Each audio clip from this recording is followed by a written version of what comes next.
she comes back, she won't, or is declared legally dead. And me? I broke in. We can't hold you without proof of murder. Good enough. Then let's get out of here. I have to go back on duty, he objected. Not anymore. I've got over $15,000 in cash and deposits, enough to finance you and me.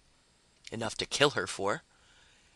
Enough to finance you and me, I repeated doggedly. I told you I had the money before she sent me into the future.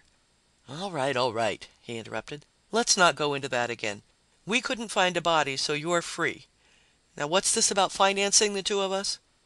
I put my fingers around his arm and steered him out to the street. The city has never had a worse cop than you, I said. Why? Because you're an actor, not a cop. You're going back to acting, Lou. This money will keep us both going until we get a break.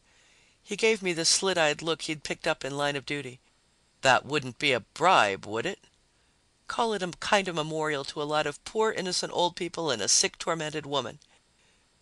We walked along in silence out in the clean sunshine. It was our silence. The sleek cars and burly trucks made their noise, and the pedestrians added their gabble. But a good Stanislavski actor like Lou wouldn't notice that. Neither would I ordinarily, but I was giving him a chance to work his way through this situation. I won't hand you a lie, Mark, he said finally. I never stopped wanting to act. I'll take your deal on two considerations. All right, what are they? That whatever I take off you is strictly a loan. No argument. What's the other? He had an unlit cigarette almost to his lips. He held it there while he said, that any time you come across a case of an old person who died of starvation with $30,000 stashed away somewhere, you turn fast to the theatrical page and not tell me or even think about it. I don't have to agree to that. He lowered the cigarette, stopped, and turned to me. You mean it's no deal? Not that, I said. I mean there won't be any more of those cases. Between knowing that and both of us back acting again, I'm satisfied. You don't have to believe me. Nobody does.